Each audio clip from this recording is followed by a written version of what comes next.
Hello guys, welcome to our channel The Big Tutorial and we are solving class 10th NCERT maths and today we solve the question number 1 and 2 of exercise 8.1 means हम लोग chapter number 8 solve कर रहे हैं that is the introduction to trigonometry without any delay सीधे आ जाते हैं topic पर। जो आपका एक्सरसाइज 8.1 है उसका क्वेश्चन नंबर 1 आपका क्या कह रहा है, in triangle A B C right angle at B means आपका एक ट्रायंगल है that is right angle at B means B angle आपका क्या है 90 डिग्री का है and if A B is equal to 24 centimetre where is A B, ये आपका A B that is a 24 centimetre and B C is equal to 7 centimetre, this one is B C that is a 7 centimetre.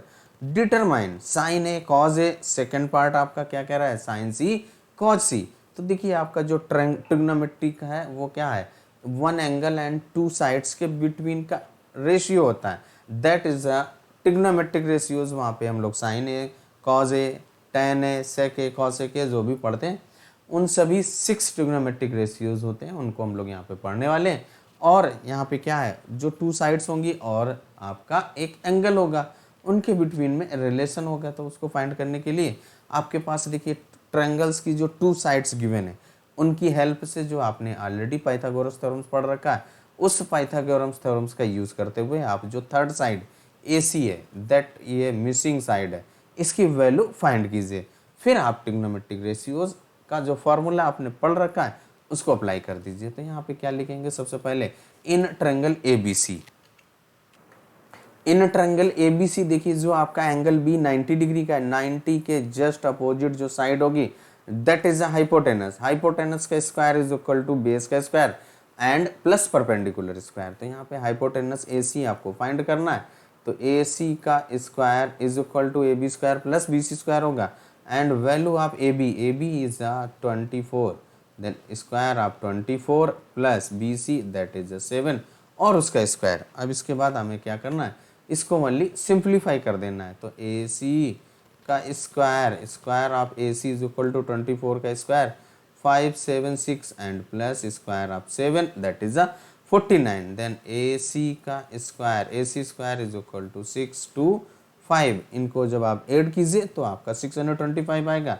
Then AC is equal to square root 625 square of 625 is 25 means आपकी जो third side missing थी that is 25। तो यहाँ पे जो हमारी third side AC है इसकी वैल्यू हम लोगों ने फाइंड कर लिया दैट इज 25 आ गया। अब यहाँ पे देखिए जो आपका ट्रायंगल में फर्स्ट पार्ट आपका साइन ए और कॉज ए का वैल्यू फाइंड करना है। जब आपने AC फाइंड कर लिया तो आपका साइन ए फर्स्ट पार्ट आपका क्या है, sine A and cos A in these two ratio का वैल्यू फाइंड करना है। तो देखिए आपका ये ट्रायंगल यहाँ पे बना हुआ है, AB का वैल्यू दैट इज 24, AC आपका 7 एंड AC आपका 25 आपने फाइंड किया, BC आपका 7 है, एंगल B इज 90 डिग्री। अब यहाँ पे हमें क्या करना है, साइन A की वैल्यू फाइंड करना है।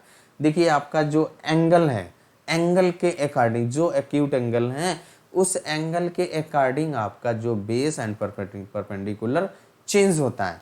बेस आपका एंगल ए ये है ना, इसके adjacent side that is 24 this will be base और इसके बाद जो एंगल के जस्ट अपोजिट साइड होती है दैट इज अ परपेंडिकुलर। अब यहाँ पे हमें क्या करना है, जो 90 के अपोजिट है दैट इज अ हाइपोटेनस, वो आपका रिमेनिंग द सेम, किसी भी ट्रायंगल्स में हाइपोटेनस आपका सेम रहेगा। अब यहाँ से हमें साइन ए का वैल्यू पहले फाइंड करेंगे then find the value of cos A. तो आपका देखिए sine theta is equal to क्या होता है, आपने पढ़ रखा है P upon H means perpendicular upon hypotenuse. Sine A is equal to देखिए जो एंगल A है उसके लिए परपेंडिकुलर आपका BC होगा और हाइपोटेनस AC, तो equal to BC upon AC equal to value of BC that is 7 upon 25 that is the value of AC। Means आपने साइन A का वैल्यू फाइंड कर लिया। अब इसके बाद आपको कॉज A भी फाइंड करना है। तो यहाँ पे देखिए कॉज A यानी cos theta is equal to क्या होता है आपका B अपॉन H means base upon hypotenuse, then cos theta is equal to base आपका देखिए क्या होगा जब आप एंगल ए ले रहे हैं तो एंगल ए के लिए बेस यही रहेगा ए बी, और जो आपका हाइपोटेनस दैट इज ए सी। यहाँ पे वैल्यू पुट कर दीजिए तो क्या हो जाएगा, cos theta is equal to, यानी थीटा आपका ए है तो ए लिख दीजिए यहाँ पे, ए इज इक्वल टू क्या हो जाएगा, cos A equal to base आपका क्या है ए बी, तो A B upon hypotenuse that is A C, then cos A is equal to A B का value 24 upon 25, this one is the value of cos A, और जो sign ए का value आपने 7 upon 25 find किया था। Means आपका जो first part है वो कंप्लीट हो गया। Then come to second part. Second part भी हम लोगों का फर्स्ट के ही जैसा है, sine C and cos C का वैल्यू फाइंड करना है। तो जो आपका triangle A B C given था उसको हमने यहाँ पे ड्रा कर लिया। ए बी का value that is 24, B C का वैल्यू 7 एंड ए सी का आपने ऑलरेडी फाइंड कर रखा है दैट इज 25। अब यहाँ पे हमें क्या करना है, एंगल सी पे लेना है। तो देखिए आपका where is angle C, this one is our angle C. इस एंगल का जो अपोजिट साइड ये आपका A B that will be perpendicular, और जो एंगल सी का जो adjacent side that is a base, यानी कि base is B C and perpendicular is A B. देखिए जो फर्स्ट पार्ट आपने किया था वहां पे बेस आपका ए बी था, अब यहाँ पे क्या हो गया, एंगल सी ले रहे हैं, सी के अकॉर्डिंग आपका जो बेस होगा that is a B C and perpendicular आपका ए बी दैट इज 24, और हाइपोटेनस आपका 90 के just opposite that is A C. अब यहाँ पे साइन का वैल्यू फाइंड कर लीजिए। Then sine theta is equal to क्या होता है आपका P अपॉन एच, देन आपका साइन ए, थीटा आपका C है तो साइन C लिख दीजिए भाई। अब हम लोग A का नहीं C का वैल्यू फाइंड कर रहे हैं, तो sine C is equal to, sine C के लिए जो परपेंडिकुलर आपका क्या है 24 अपॉन हाइपोटेनस 25, यही आपका वैल्यू हो जाएगा। मीन्स आपका आंसर आ गया। मीन्स साइन C का वैल्यू हम लोगों ने फाइंड कर लिया। अब इसके बाद आपका क्या है कॉस थीटा की, यानी कॉस सी का, तो कॉस थीटा क्या होता है आपका B upon H, means base upon hypotenuse. अब इसके बाद आपका एंगल क्या है थीटा इज अ सी, तो cos C is equal to base आपका 7 और हाइपोटेनस आपका रिमेन द सेम यानी कि 25। कॉज सी एंड साइन सी का भी वैल्यू आपने फाइंड कर लिया। This one is our answer, और आपका जो क्वेश्चन नंबर 1 कंप्लीट हो जाता है। Then come to next question. Video आपको कैसा लगा कमेंट करके जरूर बताइएगा। नेक्स्ट आपका क्वेश्चन नंबर 2 क्या कह रहा है, इन फिगर 8.13 जो बुक में आपका फिगर ड्रा है उसको हम लोगों ने एज इट इज यहाँ पे ड्रा कर लिया। Find tan p minus cot r का वैल्यू फाइंड करना है। उसके लिए आपको जो ट्रायंगल PQR गिवन है वहां पे देखिए आपकी ओनली 2 साइड्स गिवन है। तो first we find the third missing side, जो आपकी QR, ये आपका QR है, इस जो साइड के वैल्यू मिसिंग है इसको आप by using the Pythagorean theorems जो आपने ऑलरेडी पढ़ रखा है उस थ्योरम का यूज करते हुए सिंप्लीफाई कर देंगे। जो आपका एंगल Q है दैट इज 90 डिग्री, इसके जस्ट अपोजिट साइड होगा दैट इज हाइपोटेनस, उसकी वैल्यू आप फाइंड कीजिए। थर्ड साइड फाइंड करने के लिए जो हमें पाइथागोरस थ्योरम अप्लाई करनी पड़ेगी दैट इज हाइपोटेनस का square is equal to base का स्क्वायर प्लस परपेंडिकुलर का स्क्वायर। यहाँ पे जो 90 के just opposite that is PR, that is hypotenuse PR का square is equal to PQ square plus QR square. यहाँ पे जो वैल्यू गिवन है उन वैल्यूज को पुट कर दीजिए।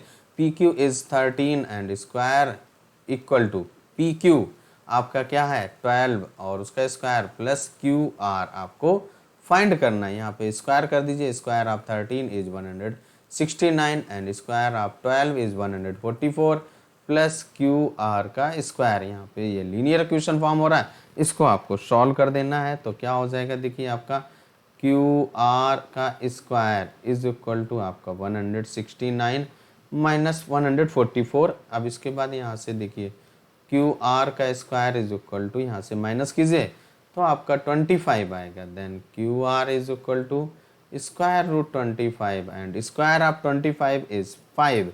मीन्स आपने जो QR है उसकी वैल्यू फाइंड कर लिया दैट इज 5। अब यहाँ पे हमें क्या करना है, देखिए जो वैल्यू फाइंड करने के लिए कह रहा है सबसे पहला आपका tan P गिवन है। तो देखिए जो आपका एंगल P, ये आपका एंगल P होगा ना, अब इस एंगल P के लिए जो आपका P के अपोजिट, ये आपका जो अपोजिट साइड यानी कि QR विल बी परपेंडिकुलर, और जो आपका ये PQ ये आपका बेस हो जाएगा, that is the adjacent side. Then tan theta is equal to आपका क्या हो जाएगा, tan theta is equal to क्या होता है आपका perpendicular upon base. Then tan P is equal to P के लिए देखिए आपका क्या परपेंडिकुलर क्या हो जाएगा 5 यानी कि QR 5 अपॉन 12, ये आपका बेस हो जाएगा जो 12 है, क्योंकि जो P का एडजेसेंट साइड आपकी 12 है, तो यहाँ पे 5 अपॉन 12 लिख दीजिए, क्या हो जाएगा 5 अपॉन 12। ये आपने tan P का वैल्यू फाइंड कर लिया। अब इसके बाद हमें cot R का निकालना है, तो उसके लिए आपको cot थीटा लिखना पड़ेगा। तो cot थीटा की वैल्यू फाइंड कीजिए, तो आपका cot theta is equal to क्या होता है tan का रेसिप्रोकल यानी कि B अपॉन P हो जाएगा। अब इसके बाद देखिए आपको cot R का वैल्यू फाइंड करना है। cot R के लिए जो आपका एंगल R है, उस एंगल R, ये आपका एंगल R है, इस एंगल R के लिए जो अपोजिट साइड होगी दैट इज अ PQ, वो आपका परपेंडिकुलर हो जाएगा, और जो आपका QR that is a adjacent side, वो आपका बेस हो जाएगा। यानी कि हमें क्या है, बेस आपका 5 हो गया और परपेंडिकुलर आपका P यानी कि 12 हो गया। यही वैल्यू आप पुट कर दीजिए, तो आपका cot R का वैल्यू आ जाएगा। तो cot R is equal to क्या हो जाएगा, यानी कि cot R is equal to base आपका देखिए क्या है 5 है और अपॉन 12। इसके बाद यहाँ से हमें सिंप्लीफाई करना है। cot R की भी वैल्यू आपने 5 अपॉन 12 फाइंड कर लिया। अब इसके बाद हमसे क्या कह रहा था, find the value of tan P minus cot R। tan P का वैल्यू आपने फाइंड किया, that is 5 upon 12 minus cot R की भी वैल्यू आपने 5 अपॉन 12 सिंप्लीफाई कर दीजिए equal to 0। This one is our answer. और इस तरीके से आपका क्वेश्चन नंबर 2 भी सॉल्व हो जाता है। वीडियो आपको कैसा लगा कमेंट करके जरूर बताइएगा। तो आज के इस वीडियो में ओनली 2 ही क्वेश्चन सॉल्व करने वाले थे। मिलते हैं नेक्स्ट वीडियो में नेक्स्ट क्वेश्चन के साथ, तब तक अपना ख्याल रखें, स्वस्थ रहें, मस्त रहें।